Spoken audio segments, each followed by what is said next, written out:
നമസ്കാരം. ഒടുവിൽ നാട്ടുകാർക്ക് മുൻപിൽ കൈകൾ കൂപ്പി അപേക്ഷിക്കേണ്ടി വന്നു കളക്ടർക്ക്. അവരുടെ പ്രതിഷേധം അത്രമേൽ ആളിക്കത്തിയിരുന്നു. കുട്ടമ്പുഴയിൽ കാട്ടാന ആക്രമണത്തിൽ മരിച്ച എൽദോയുടെ മൃതദേഹം വിട്ടുകിട്ടാൻ വേണ്ടിയാണ് കളക്ടർക്ക് ജനങ്ങളുടെ മുൻപിൽ കൈകൂപ്പേണ്ടി വന്നത്. പ്രിയപ്പെട്ട എൽദോ അവിടെ മരിച്ചു കിടക്കുകയാണ്. അവരുടെ സഹോദരി നമ്മോട് ചോദിക്കുന്നു, ബോഡി വെച്ചുകൊണ്ടാണോ നിങ്ങൾ ചർച്ച നടത്തുന്നത് എന്ന്. ഭയങ്കര വിഷമമുണ്ട്.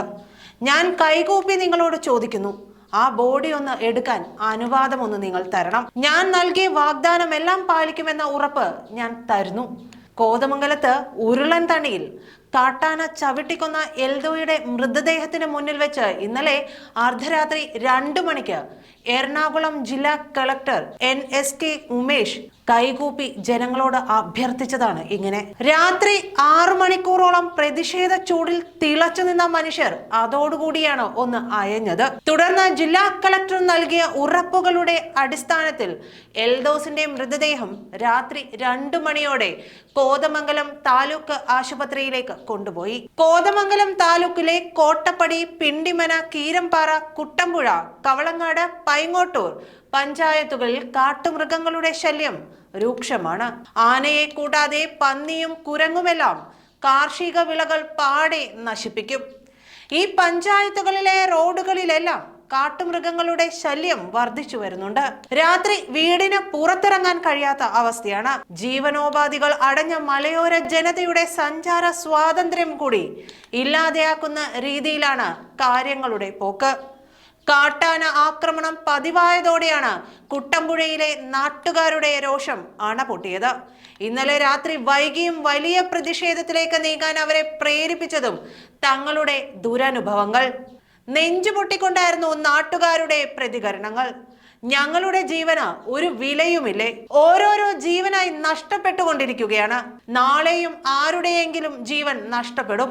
എൽദോസ് കാട്ടാനയുടെ ആക്രമണത്തിൽ കൊല്ലപ്പെട്ട സ്ഥലത്ത് പ്രതിഷേധവുമായി തടിച്ചുകൂടിയ നാട്ടുകാരിൽ പലരും വൈകാരികമായി പറഞ്ഞ വാക്കുകളാണിത്. ഒരാളുടെ മൃതദേഹം എത്രമേൽ ഛിന്നഭിന്നമാക്കാമോ അത്രമേൽ ഛിന്നഭിന്നമായിരുന്നു എൽദോയുടെ മൃതദേഹം. അധികാര കേന്ദ്രങ്ങളിൽ പല ആവർത്തി ചോദിച്ച ചോദ്യമാണ് അവർ വീണ്ടും വീണ്ടും ചോദിച്ചുകൊണ്ടിരിക്കുന്നത്. സ്ഥിരമായി ആളുകൾ നടന്നു പോകുന്ന വഴിയിൽ വച്ചാണ് എൽദോസിനെ കാട്ടാന ആക്രമിച്ചത്. പഞ്ചായത്ത് റോഡാണ്. ഇവിടെ വഴിവിളക്കുകളില്ല. 60ഓളം കുടുംബങ്ങളാണ് പ്രദേശത്തുള്ളത്. വന്യമൃഗശല്യം രൂക്ഷമായിട്ടും ഫലപ്രദമായ നടപടികൾ സ്വീകരിക്കാൻ അധികൃതർ തയ്യാറാകാത്തതാണ് നാട്ടുകാരെ പ്രകോപിപ്പിച്ചത്. ഒരു മനുഷ്യ ശരീരത്തോട് ചെയ്യാനാകുന്നതെല്ലാം ആന എൽദോസിന്റെ ശരീരത്തോട് ചെയ്തു കഴിഞ്ഞുവെന്ന് നെഞ്ചുപൊട്ടി പറയുന്ന നാട്ടുകാർ മൃതദേഹം സംഭവ സ്ഥലത്ത് നിന്ന് എടുക്കാൻ പോലും അനുവദിക്കാതെ പ്രതിഷേധിക്കുന്നതും അതുകൊണ്ടായിരുന്നു. ഞങ്ങൾക്കിതിന് പരിഹാരം വേണമെന്ന് അവർ ആവർത്തിക്കുന്നു. കുട്ടമ്പുഴ പഞ്ചായത്തുകളിലെ എല്ലാ വാർഡുകളിലും വന്യമൃഗശല്യം രൂക്ഷമാണെന്ന് പഞ്ചായത്ത് അംഗം PC ജോഷിയും പറയുന്നു. ഇക്കാര്യം പല തവണയായി വനം വകുപ്പിനെ അറിയിച്ചതാണ്. എല്ലാ വാർഡുകളിലും ജനങ്ങൾ ഭയന്നാണ് ജീവിക്കുന്നത്. ഇതിനു മുൻപും ആളുകൾ വന്യമൃഗ ആക്രമണത്തിൽ മരിച്ചിരുന്നു. പഞ്ചായത്തിന് പരിമിതികളുണ്ട്. കിടങ്ങെങ്കിലും ഉണ്ടാക്കി തരണം. ക്രാച്ചേരി പട്ടയമുള്ള സ്ഥലമാണ്. ഇവിടെ പോലും ജനങ്ങൾക്ക് താമസിക്കാൻ സാധിക്കുന്നില്ലെന്ന് ഓർക്കണം. ഫെൻസിംഗ് കാട് പിടിച്ച നിലയിലാണെന്നും ജോഷി പറയുന്നു. അതേസമയം സംഭവത്തിൽ വനം മന്ത്രി AK ശശീന്ദ്രൻ അടിയന്തര റിപ്പോർട്ട് തേടി മുതിർന്ന ഉദ്യോഗസ്ഥരോട് സ്ഥലത്തെത്താൻ ആവശ്യപ്പെട്ടിട്ടുണ്ടെന്നും മന്ത്രി പറയുന്നു. വിഷയം ഗൗരവത്തിലെടുക്കുന്നുവെന്ന് പറഞ്ഞ മന്ത്രി നാട്ടുകാരുടെ പ്രതിഷേധം ന്യായമാണെന്നും കൂട്ടിച്ചേർത്തു.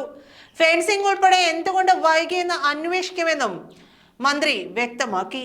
മനുഷ്യജീവന് വില കൽപ്പിക്കാത്ത നടപടിയാണ് വനം വകുപ്പിന്റേതെന്ന് ഡീൻ കുര്യാക്കോസ് MP ആരോപിച്ചു. ജില്ലാ കളക്ടർ നൽകിയ ഉറപ്പുകളുടെ അടിസ്ഥാനത്തിൽ എൽദോസിന്റെ മൃതദേഹം കോതമംഗലം താലൂക്ക് ആശുപത്രിയിലേക്ക് കൊണ്ടുപോയി. മൃതദേഹത്തിന് മുന്നിൽ നിന്ന് ഇന്നലെ അർദ്ധരാത്രി 2 മണിക്ക് എറണാകുളം ജില്ലാ കളക്ടർ NSK ഉമേഷ് കൈകൂപ്പിയാണ് ജനങ്ങളോട് അഭ്യർത്ഥിച്ചത്. ഇതോടെയാണ് 6 മണിക്കൂറോളം പ്രതിഷേധ ചൂടിൽ തിളച്ചു നിന്ന മനുഷ്യർ അയഞ്ഞത്. മരിച്ച എൽദോസിന്റെ കുടുംബത്തിന് നഷ്ടപരിഹാരമായി രാത്രി തന്നെ 10 ലക്ഷം രൂപയുടെ ചെക്ക് കളക്ടർ കൈമാറി. പ്രദേശത്ത് തെരുവ് വിളക്കുകൾ സ്ഥാപിക്കാൻ 5 ദിവസത്തിനുള്ളിൽ നടപടി സ്വീകരിക്കുമെന്ന് കളക്ടർ ഉറപ്പു നൽകി. ഇന്ന് തന്നെ ആനമതിൽ നിർമ്മിക്കാനുള്ള നടപടി സ്വീകരിക്കുമെന്നും അദ്ദേഹം വാഗ്ദാനം നൽകി. കളക്ടറുടെ നേതൃത്വത്തിലെടുത്ത തീരുമാനങ്ങളിൽ കൈക്കൊണ്ട നടപടികളുടെ അവലോകന യോഗം 27-ന് കളക്ടറുടെ നേതൃത്വത്തിൽ നടക്കും.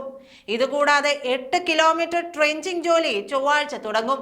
സോളാർ വേലി സ്ഥാപിക്കാനുള്ള ജോലി 21-ന് പുനരാരംഭിക്കും. സോളാർ തൂക്കുവേലി സ്ഥാപിക്കാനുള്ള ജോലി ഉടനെ തന്നെ ആരംഭിക്കുകയാണ്. 5 ദിവസത്തിനുള്ളിൽ വഴിവിളക്ക് പുനഃസ്ഥാപിക്കും. 27-ന് കളക്ടർ നേരിട്ട് വന്ന് അവലോകനം നടത്തുമെന്നും ഉറപ്പു നൽകി. RRTക്ക് വാഹന സൗകര്യം ഉറപ്പാക്കുന്നുണ്ട്. വാഹനത്തിനായി MLA ഫണ്ട് അനുവദിക്കും. അതുവരെ വാടകയ്ക്കെടുക്കും എന്നീ കാര്യങ്ങളിലാണ് ചർച്ചയിൽ തീരുമാനമായത്.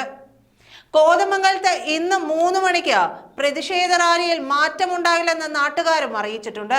നേരത്തെ സംഭവ സ്ഥലത്തേക്ക് എത്തി കളക്ടർക്കും MLAക്കും നേരെ നാട്ടുകാർ ശക്തമായ രോഷം പ്രകടിപ്പിച്ചിരുന്നു. നീണ്ട നേരത്തെ ചർച്ചയ്ക്കൊടുവിലാണ് സമവായത്തിലെത്തിയത്. സംഭവത്തിൽ സംസ്ഥാന സർക്കാരിനെ കുറ്റപ്പെടുത്തി കോതമംഗലം MLA മാത്യു കുഴൽനാടനും രംഗത്ത് വന്നു. കാട്ടാന ആക്രമണത്തിൽ യുവാവ് കൊല്ലപ്പെട്ട സംഭവത്തിൽ സംസ്ഥാന സർക്കാരിനെ കുറ്റപ്പെടുത്തിയാണ് കോതമംഗലം MLA മാത്യു കുഴൽനാടൻ രംഗത്ത് വന്നത്. ഈ വിഷയങ്ങൾ സംസ്ഥാന സർക്കാരിന് മുന്നിൽ പലപ്പോഴായി പറഞ്ഞിട്ടും സർക്കാർ യാതൊരു നടപടിയും സ്വീകരിച്ചില്ല. ഫെൻസിംഗ് പൂർത്തിയാക്കുകയോ RRTയെ അയക്കുകയോ ചെയ്തില്ല. അതേസമയം യുവാവിനെ കാട്ടാന ചവിട്ടിക്കൊന്ന സംഭവത്തിൽ പ്രതിഷേധിച്ച് കോതമംഗലത്തും കുട്ടമ്പുഴയിലും ഇന്ന് UDF ഹർത്താൽ നടത്തുകയാണ്. വന്യമൃഗശല്യം തടയാൻ വേണ്ടി നടപടി വേണമെന്നാവശ്യപ്പെട്ട് കോതമംഗലം DFO ഓഫീസിലേക്ക് പ്രതിഷേധ റാലിയും നടത്തുന്നുണ്ട്. നന്ദി.